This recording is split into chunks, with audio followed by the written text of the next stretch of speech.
Dahil po patuloy po tayong nananalangin at wala po tayong sawang manalangin. Na yun po ay isa po na tungkulin po natin bilang isang Kristiyano.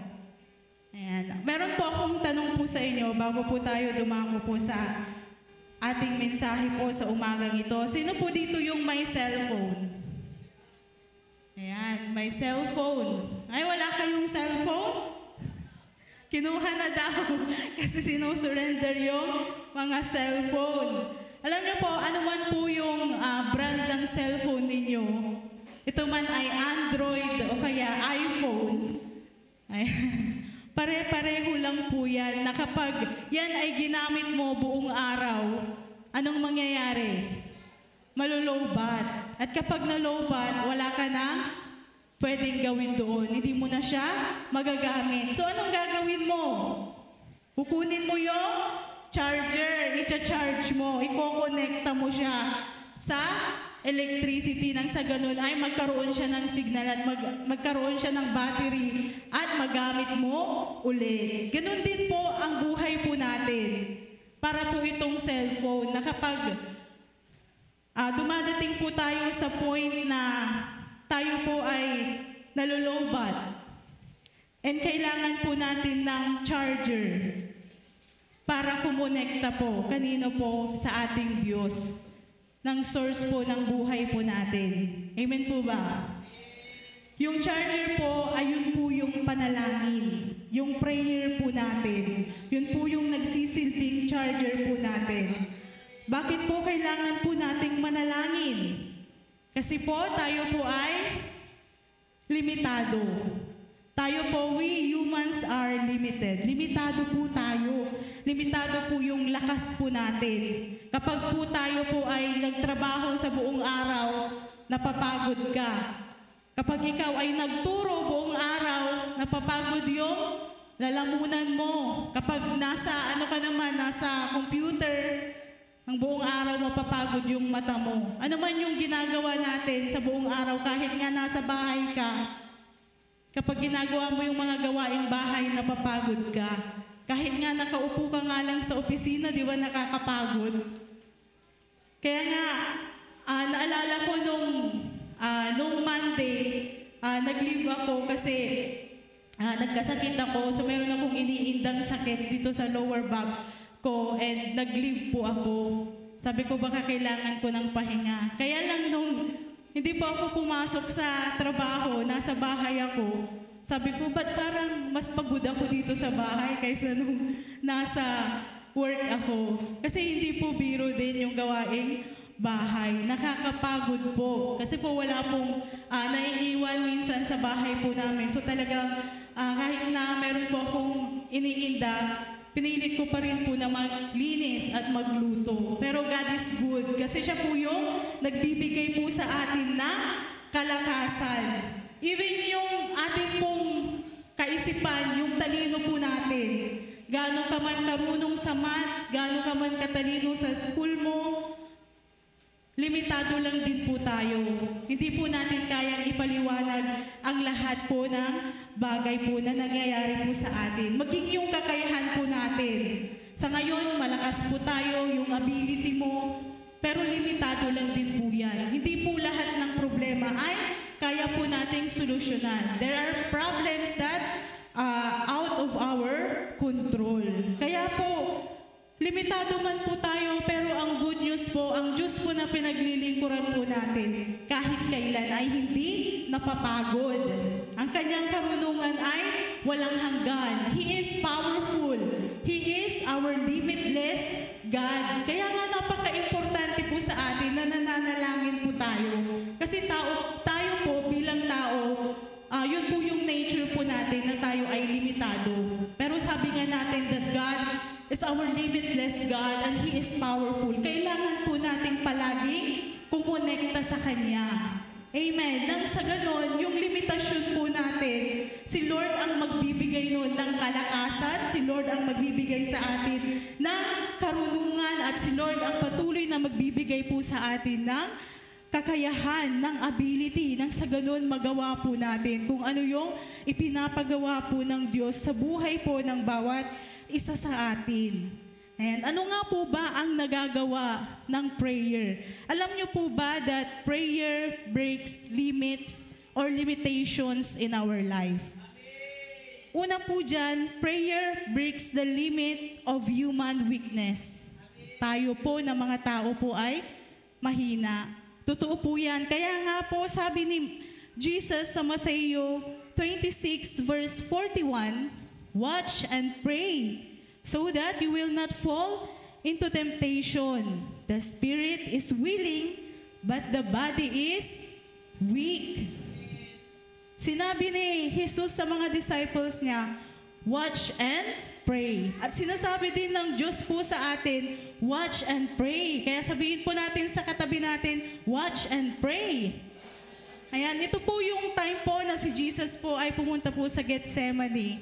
Nanalangin po siya doon at kasama niya yung mga disciples niya bago po siya arestuhin. At ito po yung sinabi ni Jesus sa kanyang mga disciple. Jesus urged his disciple to be alert spiritually and to pray consistently.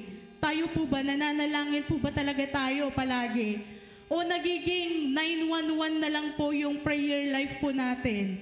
Ano po yung 911? Emergency hotline. Kailan ka nga ba tumatawag sa 911? Kapag meron kang kailangan. Diba? Pag may emergency lang, doon ka lang ba tumatawag sa Diyos? Doon ka lang ba nananalangin sa Panginoon? Wag po sana natin gawing 911 ang prayer life po natin. Bagkos, wag kang pumayag na matutulog ka sa gabi nang hindi ka nananalangin. At paggising mo sa umaga, unahin mong manalangin. Seek God first. Pray to the Lord. Amen po ba? Bakit po sinabi ni Jesus yun sa kanyang mga disciples? Sabi niya sa next, sabi niya, so that you will not fall into temptation. Para po hindi po tayo o hindi sila mahulog po sa tukso. Ang prayer po natin, ito po yung defense mechanism po natin against saan? Sa temptation and sa struggle po natin sa buhay po natin. Sabi niya, the spirit is willing but the flesh is weak.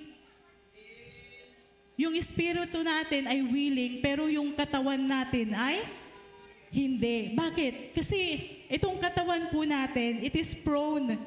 Prone po ito sa temptation. Prone po ito sa kasalanan. Kaya nga napaka-importante, hindi po ba pag naranasan nyo na po ba yung kahit na alam mong mali, kahit alam mong masama at kasalanan, pero ginagawa mo pa rin? Ako po, naniniwala po ako na may mga Kristiyano po, sabihin na nating umaattend sila sa church, nakakarinig sila ng salita ng Diyos, pero patuloy pa rin po silang gumagawa ng kasalanan. Hindi po dahil hindi po nila alam na mali yun or hindi nila alam ang salita ng Diyos. Ang totoo niyan, hindi po sila nananalangin. They only depend sa sarili nilang ability. Kahit alam mo na mali, pero nafu-fall ka into temptation kasi hindi ka nananalangin. Hindi mo kayang i-resist ang temptation sa sarili mong kalakasan. Hindi mo kayang talikuran ang kasalanan sa sarili mo lang.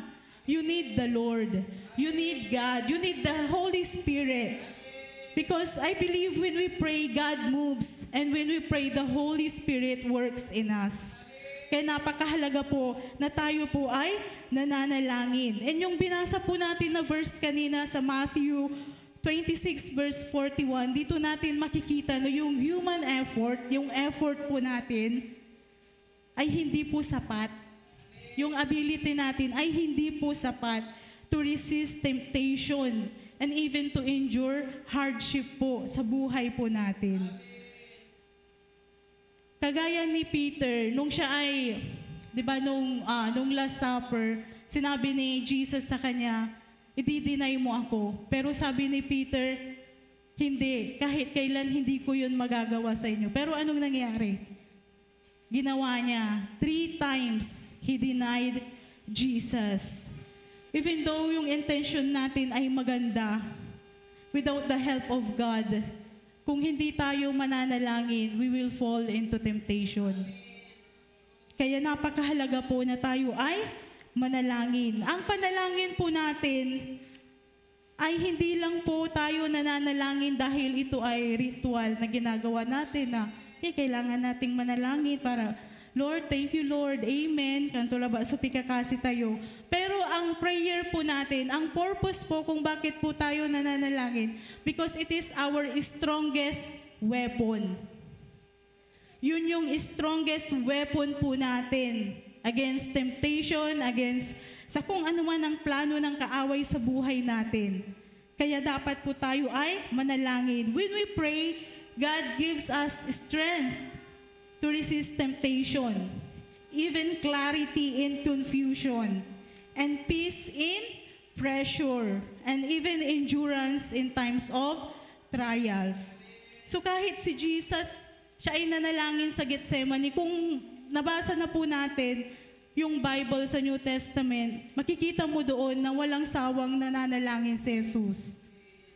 Kung si Jesus nga ay nananalangin, tayo pa kaya? Kung si Jesus nga kailangan niyang manalangin, tayo pa kaya?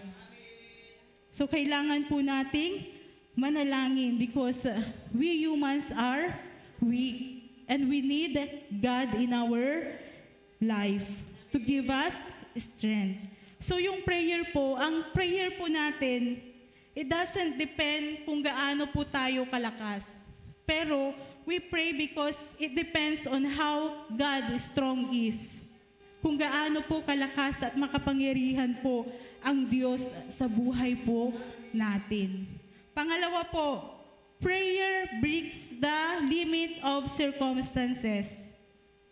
At some point sa buhay po natin, may mga circumstances sa buhay po natin na kinakaharap tayo and ito ay out of our control. And parang mukhang wala na po tayong nakikitang pag-asa or solusyon sa nangyayari po sa buhay po natin. Pero maging isang encouragement po yung nangyari kay Peter sa Acts 12:5-10. Basahin ko po sa inyo. Acts 12:5-10, nang mga panahon ding iyon, sinimulang usigin ni Haring Herodes ang ilang kaanib ng iglesia. Ipinapatay niya sa pamamagitan ng tabak si Santiago na kapatid ni Juan. At nang makita niyang ito'y ikinalugod ng mga Hudyo, si Pedro naman ang kanyang pinadakip. Nangyari ito nung pesta ng tinapay na walang pampaalsa. Pagdakip kay Pedro, siya'y ikinulong at pinabantayan sa 4 na pangkat ng tig-4 na kawal. Ang balak ni Herodes ay iharap siya sa bayan pagkatapos ng Paskwa. Kaya't nanatiling nakabilanggo si Pedro. Subalit ang iglesia ay taimtim na nanalangin sa Diyos para sa kanya.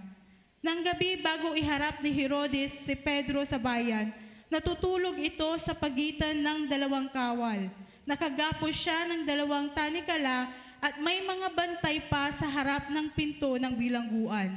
Walang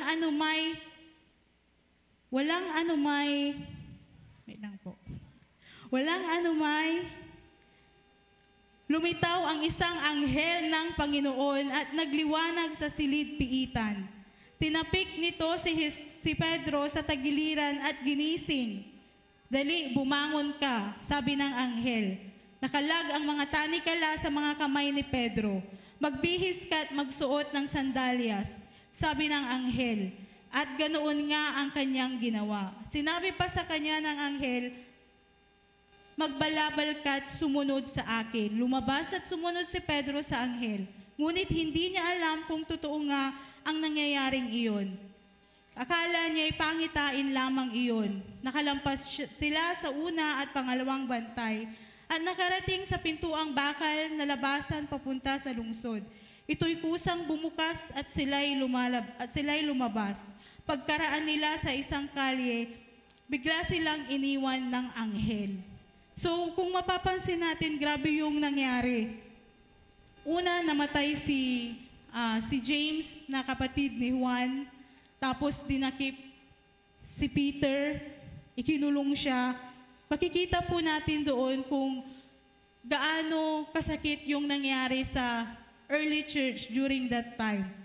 Dahil nawala si James, pinatay, tapos ikinulong si Peter. Pero makikita natin na sa kabila ng sitwasyon ni Peter na siya ay nakakulong, nakagapos yung dalawang kamay niya, tapos meron pa siyang bantay. Meron pang nakabantay sa kanya at nakalak pa yung gate. So kung titignan natin, parang imposible. Imposible na makaalis si Pedro doon. Imposible na makawala siya. Yung sitwasyon ni Peter is hopeless. Kung titignan po natin. Pero ano ang ginawa ng church? Nanalangin po sila. Nanalangin po sila ng nanalangin. They pray and they pray earnestly. Pag sinabi po natin na earnestly, ito po ay Greek word na ektenos, na ang meaning po ay deeply stretch. So, malalim na panalangin. Constant, pare-pareho po sila ng ipinapanalangin. At intense and passionate. So, grabe po yung panalangin po nila kay Peter. Dahil po sa sitwasyon niya.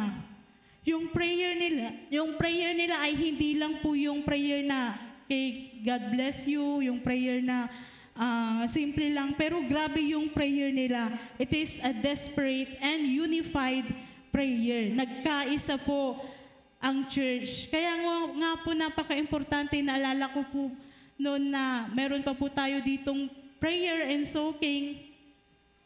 And I pray na ito po ay bumalik because the church is called the house of prayer. Tayo po ay patuloy po na manalangin at huwag po tayong magsawang manalangin. Kasi may nangyayari po sa bawat panalangin po natin.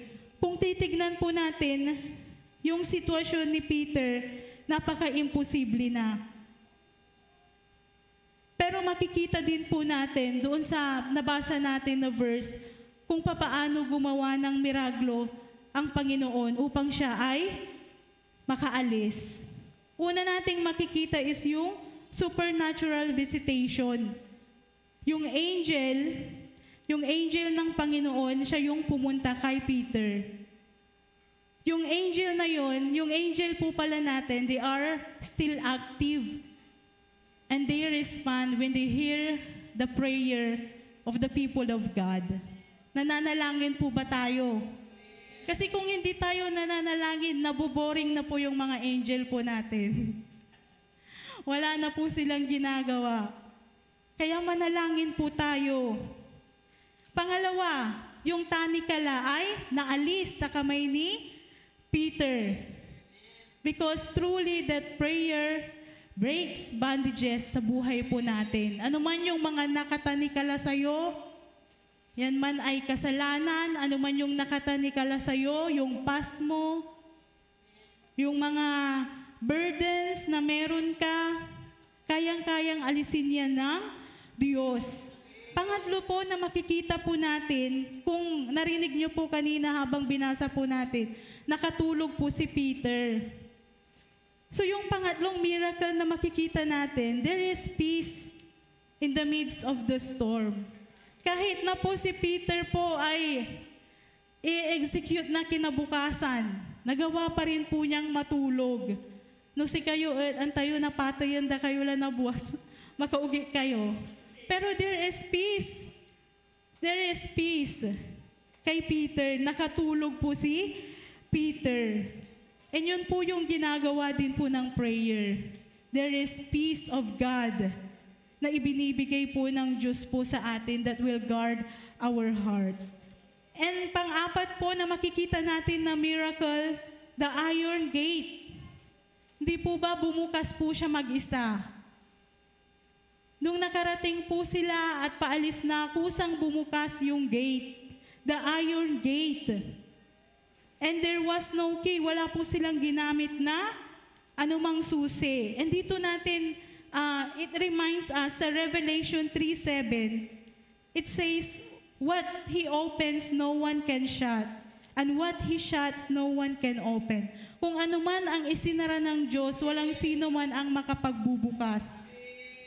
Pero anuman po ang ibinukas ng Diyos, walang sino man ang makapagsasara. Ganyan po, makapangyarihan po ang Diyos po natin. And makikita po natin na isa pa pong miracle that God worked while they prayed. May ginagawa po ang Diyos nung nanalangin po ang early church.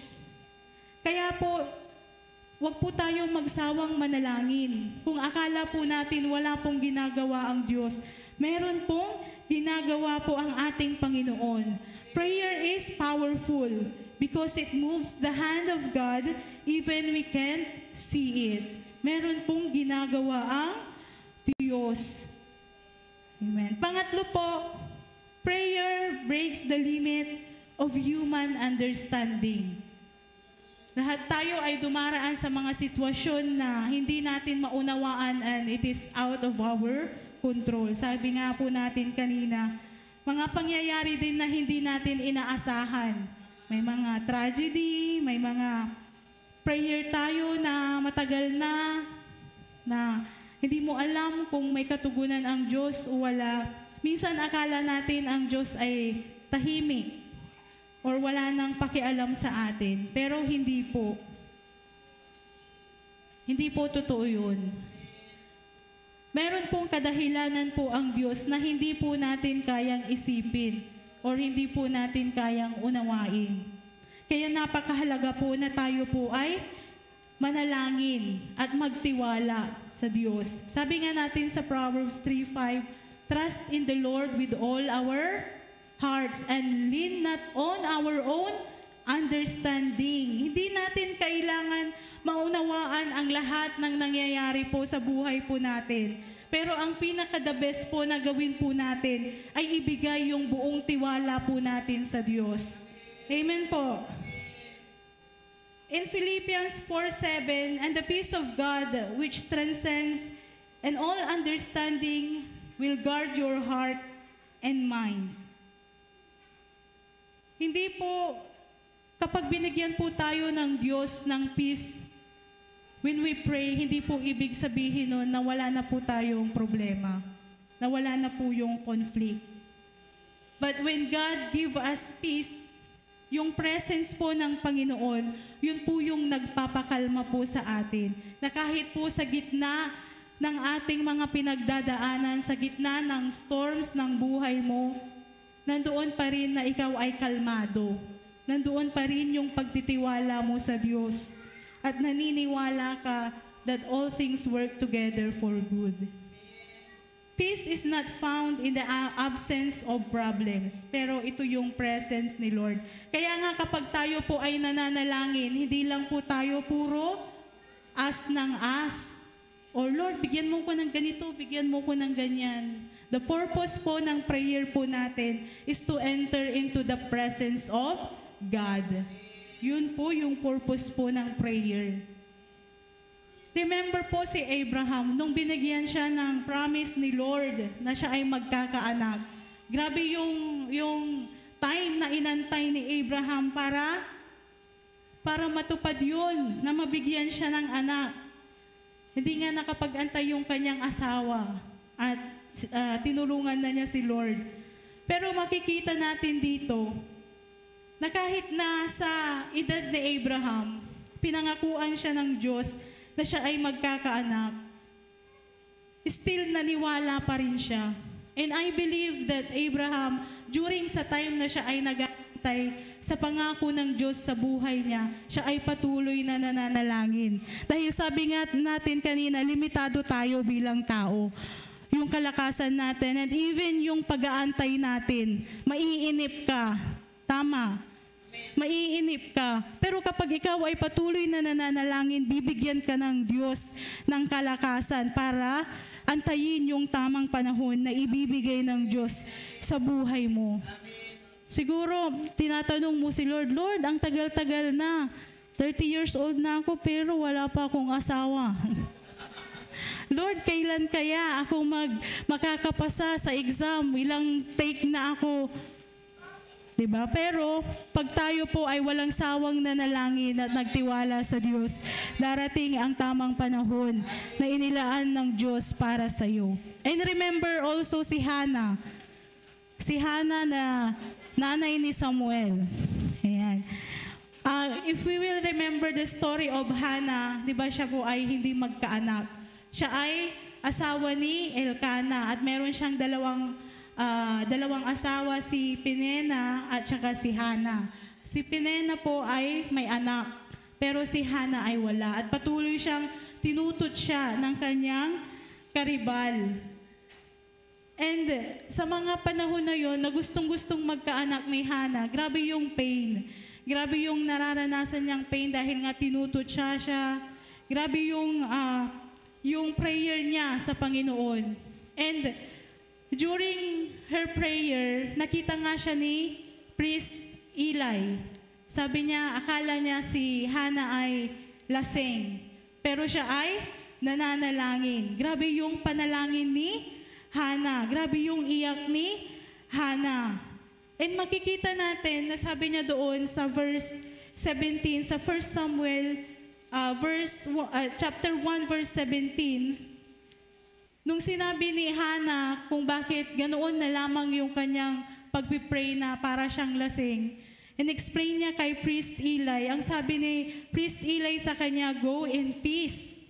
And in verse 18, sabi doon, her face was no longer downcast. So kung i-imagine natin yung itsura ni Hannah nung siya ay nananalangin, grabe. Grabe siguro yung iyak niya, yung luha niya, yung lugmok na lugmok yung kanyang mukha. Pero sabi dito in verse 18, her face was no longer downcast. Kung titignan natin, walang nangyari sa kanya physically. Pero ano yung nangyari sa kanya? There is something that changed her spiritually. There is peace. Yung peace, before tinupad ni Lord yung kahilingan ni Hannah na bigyan siya ng anak, unang na-receive ni Hannah yung kapayapaan, yung peace sa kanya. Despite sa trouble niya sa buhay, despite sa kanyang mga pinagdadaanan, binigyan siya ng Lord ng kapayapaan. Peace was released before her request granted. So yun po, binibigyan po tayo ng Diyos ng kapayapaan, ng peace, peace of mind. And also in Gethsemane, kung saan nanalangin si Jesus, grabe yung panalangin niya. Siya ay aarestuhin na. Pero sabi pa rin ni Jesus, not my will, but yours be done. Jesus was in agony. And sabi nga doon sa verse na mababasa po natin, sa Luke chapter 22 verses 42 to 44, yung kanyang pawis ay dugo. Pero nanalangin pa rin po si Jesus. Hindi siya nag-escape doon sa alam niya na mangyayari sa kanya, pero binigyan siya ng Diyos ng kalakasan. Hindi niya din maunawaan kung bakit kailangan niyang gawin, pero naging kalmado siya at sumunod pa rin sa Diyos. Prayer give him peace that surpass even the turner of the cross. Ganun po ang nagagawa po ng panalangin. And lastly, prayer connects us to God's unlimited power. Diba sabi nga in Jeremiah 33 verse 3, call to me and I will answer you and tell you great and unsearchable things you do not know. Yung sabi dyan na call to me, it is an invitation ng Lord sa atin to pray. It is an invitation. Prayer, ito yung plugging natin into the ultimate power po and the source of heaven. So without yung connection po natin sa Diyos, we will remain powerless. We will remain powerless if we are not connected to God. Kaya napakahalaga po, God is inviting us now, and He is calling us to pray. Manalangin po tayo. And prayer is not just an option. Kapag po nagiging worse na yung situation natin. Ang prayer po, ito po ay command po sa atin ng Diyos. And also in James 5:17 verse 18, ito po ay si Elijah. Si Elijah po ay nanalangin po na hindi po umulan at hindi nga umulan. At nanalangin ulit siya na umulan at ito ay umulan. So grabe yung prayer ni Elijah. Kung iisipin natin Elijah, katulad po natin siya na tao. He is an ordinary man, but he has an extraordinary prayer. Grabe yung prayer po. Pero ano pong nangyari? There is power in prayer. There is power and effectiveness of the prayer po ng mga tao po, mga taong righteous po sa Panginoon. Kaya maging magandang halimbawa po sa atin si Elijah. Let us continue to be righteous. Hindi ibig sabihin na ikaw ay banal, pero you are right in the sight of God. Kung alam mo na kasalanan, huwag mong gawin. Let us obey. Let us be obedient po sa ating Panginoon. Because the prayer of a righteous man is powerful and effective. Ayan. So dito po ako magtatanong, pwede po ba tayong tumayo sa umagang ito?